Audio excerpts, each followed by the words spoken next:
Hello and welcome back to the National Esports Society Alumni's TV2 League of Legends Tournament second wind, backed by Overclockers and uh, sorry, I forgot the name of it. Endgame gear. No, Endgame Gear. There we go. We're back after the first game. LeBabes taking it emphatically over Team Panda. I think we're gonna get into the second game. I'm not sure who that is, Joe. Do you have any idea? No, I'm not too sure. Yeah, that was a quite dominant win by the Babes. That was the set into the Gnar. It was a very strong combo, and Mm-hmm. I feel like it had a big impact on the teams. So it made Panobi and Chicken God both want to play really far back as soon as they got out-traded. I mean, you saw there, it was all about synergy, right? They had the teamwork down. They went for a focus target and it worked out both times. We're going to get into the pick and ban, though, of Team Panda going up against Team Rejects. We've seen Team Panda already. What do you know about Team Rejects, Joe? Yeah, so Team Rejects is basically the rejects that signed up solo. They don't have any friends, don't have any messing around. So these two Mist and I Am Groot know each other quite well. Mm-hmm.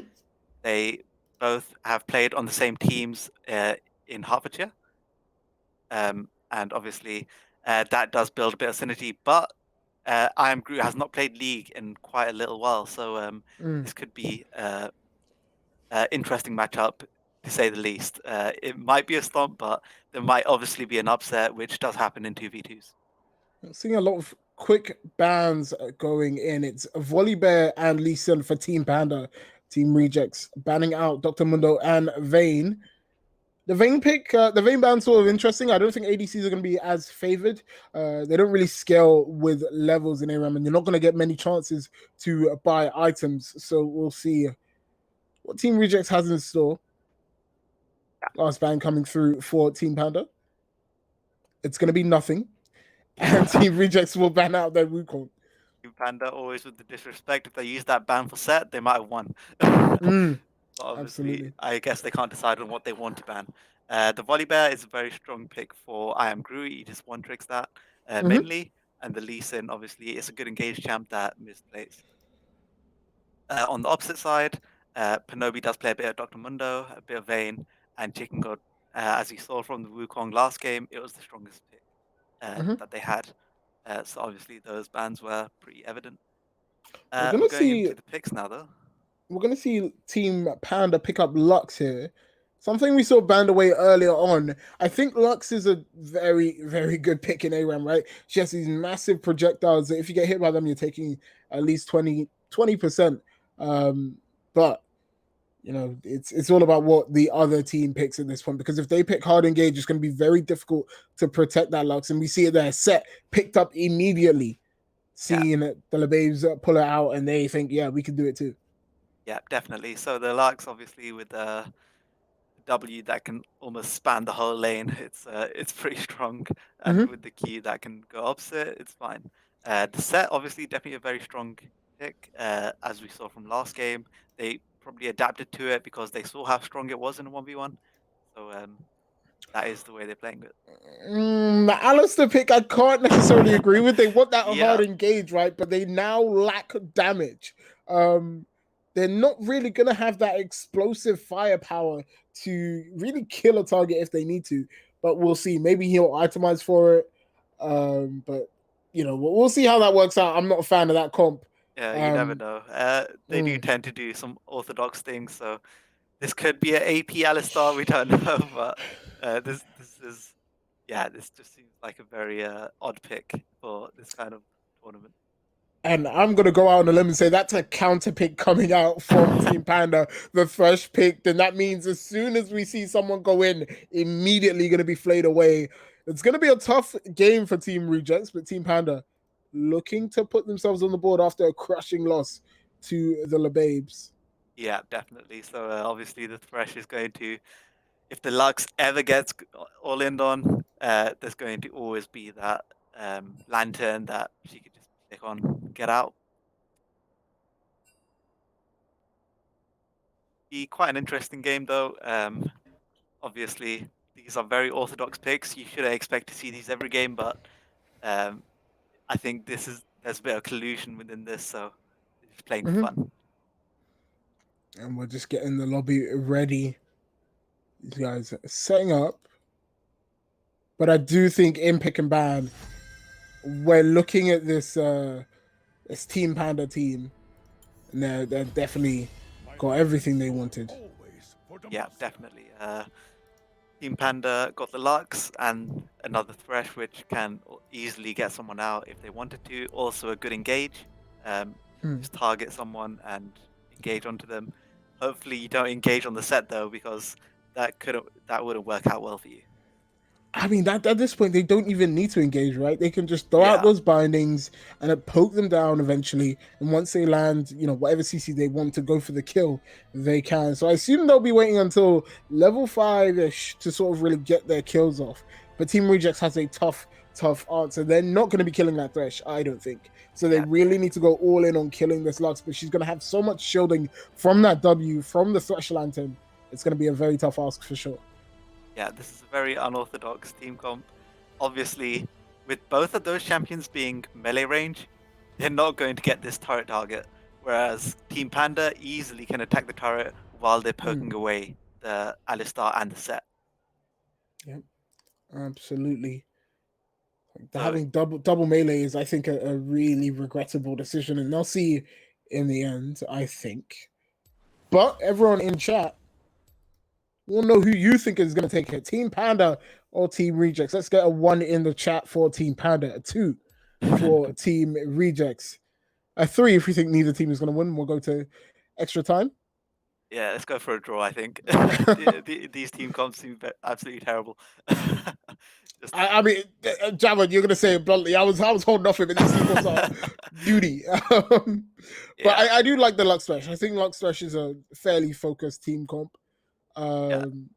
Let's go into a little bit of the runes. So obviously, electrocute on Thresh, amazing. Wow, I've never seen that before, but let's see how it works out. And then the aftershock on Alistar, as is to be expected. He's going to jump in, try and tank all the damage he can, and live as long as he can, while the set runs up and tries to do all the damage. The thing is, they might have a decent opportunity to sort of take the poke damage with set having that natural regen, but it's going to be a lot of damage coming his way with no items whatsoever as we load up into the game. Yeah, and me and Jawad are on completely different teams, so we can see what they buy. So you let me know what items you see, and I'll let you know what items I see. Yeah, definitely. So the Lux has gone with Lost Chapter, 2 health pots, and the Thresh has gone with Guardian's Horn, which is a Howling Abyss item, which is probably one of the strongest items that you can possibly get. It's a very good tank item. Absolutely. And obviously he's gone with Boots. He went with Stopwatch as one of his runes, so he can use that if they get into the later game. Well, from the set, we're going to see Iron Spike Whip and 5 pots, going to have regen for days. Bammy Cinder and Boots coming out for the Alistar. Don't know if he's going to need that, but we'll see. He'll have that extra health and that extra burn damage for when they want to kill, and a little bit of poke coming out the start of the coming out from Panobi. Ooh, the set instantly jumps in. Oh my god, the Alistar does a lot of damage. And that was the sole Alistar damage onto that Lux. This was one thing I underestimated, right? I was expecting this Lux to play really far back and not take any risks. Immediately walked into range of a Pulverize as Thresh lands a hook. Nothing much will come from it. And the binding misses! Alma playing really, really aggro. They're both flashing in, trying to get all the damage down. I don't know what we're watching now, but this is peak League of Legends, and you can't tell me otherwise. This is absolutely peak. We need to see Chicken God land some of these skill shots, though. If he doesn't hit, it's basically like he might as well be a minion at that point, right? The hook lands. Yeah, that's a very good hook. The stun, but obviously it's not enough damage. It doesn't get him low enough to be able to execute. I think Chicken God and Panobi will find that trouble to find the damage to execute someone until they're 6. And look at Groot there with his lowly Mastery 4. But one thing I want to bring attention to is he's gone through 3 of his pots already, right? So he's not going to have that much regen going further into this. Team Panda already gone through Pretty much all of their sustain. Yeah, exactly. It doesn't look too good for the team, but obviously Set has a lot of regen with his Iron Spike, and even if he jumps in, you can just use that and regen off the champions themselves. Now, I'm going to say, Jared, you cannot miss a binding on a target that's already stunned. That is the cardinal sin. And we saw that from Chicken God there. Yeah, Really need to definitely start not. hitting these skill shots. I think this is the time that obviously Panobi and Chicken God start to out damage. They have hit 6, so they're going to do a bit more damage than the Alistar and the Set, who might have trouble getting onto them. And we're seeing the Thresh go out of full division. Just came back, getting a little bit of poke, but you're seeing Team Rejects healing up a little bit as they wait for the tower, the minions to come in. And this is a problem they may have, right? These towers are going to be evaporating as the binding lands. Set's going to be stunned up. This tries to land any type of damage onto Panobi to try and peel him off. It doesn't really work that much. They use the Ignite. It's not a very good trade. And level 7 for Team Panda.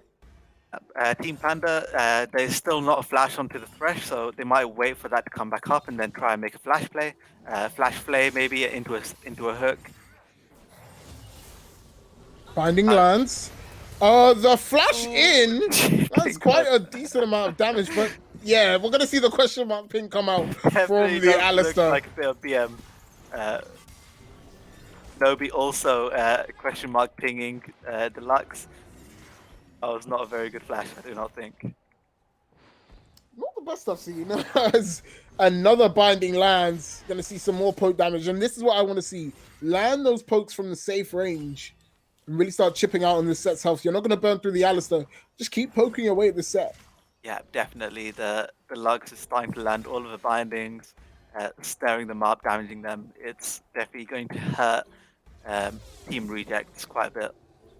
Keep going this way. Right now, just a lull in the gameplay as a decent amount of damage comes out. Keeps on landing. They've got Iron Groot has got to start avoiding this damage, otherwise this is all going to be over. It's very difficult, right? Because he has to walk up to the lane as Alistar gets hooked. And there you see, as soon as they get hooked, they're like, okay, let's go for the all-in. Nobi plays, but the Set ults him into tower range. Ooh, is it enough damage though? That is the question. Ooh, the flash in from I Am Groot. It doesn't account for anything. And Panobi gonna live out in the end, gonna be able to go to the health relic. Oh, we see the damage come out. Chicken God with a big ulti to get the kill. Panobi probably inting himself here. Stopwatch. Panobi using the stopwatch to get himself out. Obviously, it's a very good trade. The Alistar just inting, running into the Lux, who has ult. He thought he had an opportunity to get a kill there, right? Go and sort of pressure. But Chicken God coming out with the big damage on the Lux, finally hitting every single ability he needed to.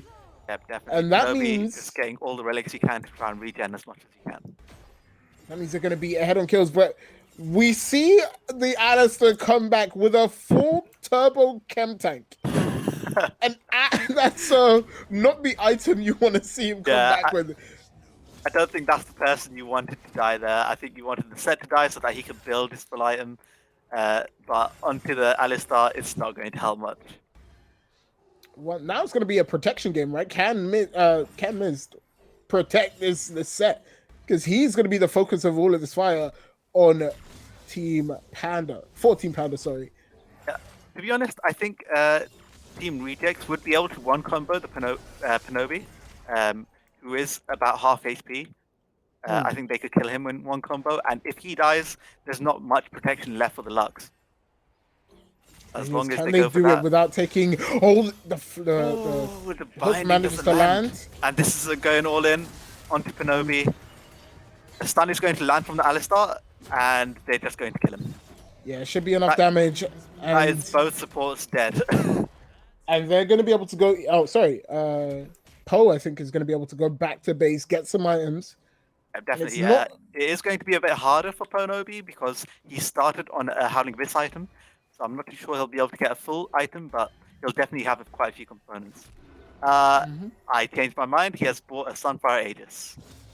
Okay, so that's gonna be really tough. And I think now Panobi can really just take any engage he wants, and no one is gonna be able to do a single dime of damage to him Yeah, exactly. right now. I think Honestly, if he could, I would have loved to see a Bramble Rest, right? I Stop think all if of that they just healing. yeah, if they just won all in the Lux is going to be burnt through so easily. Mm. This is still a very close game. I think she should never be in any position Should to never be be in that burnt down. position, but I think if the Alistar makes a flash play or something, oh, Huh? You know, I have to respect it. He took the damage just to show her he could.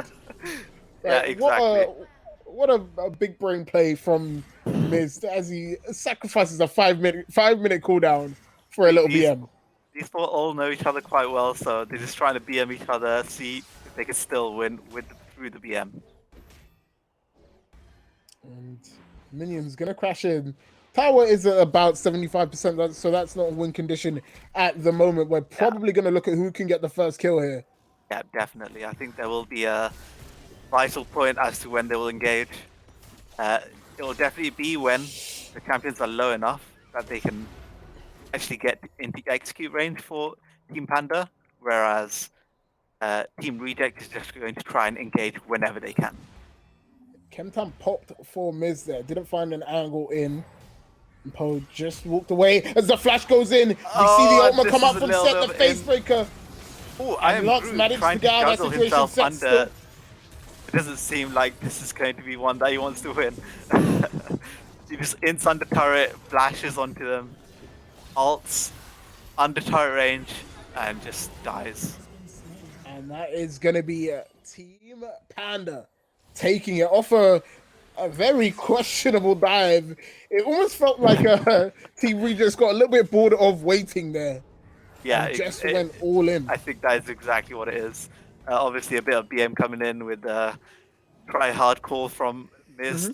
But obviously, this is a prize tournament. There are prizes for this tournament, so people are expected to be trying hard. Yep, absolutely. But I think that's going to be it from us right now. We're going to go to a short ad break and come back with some more second win action. Don't go anywhere.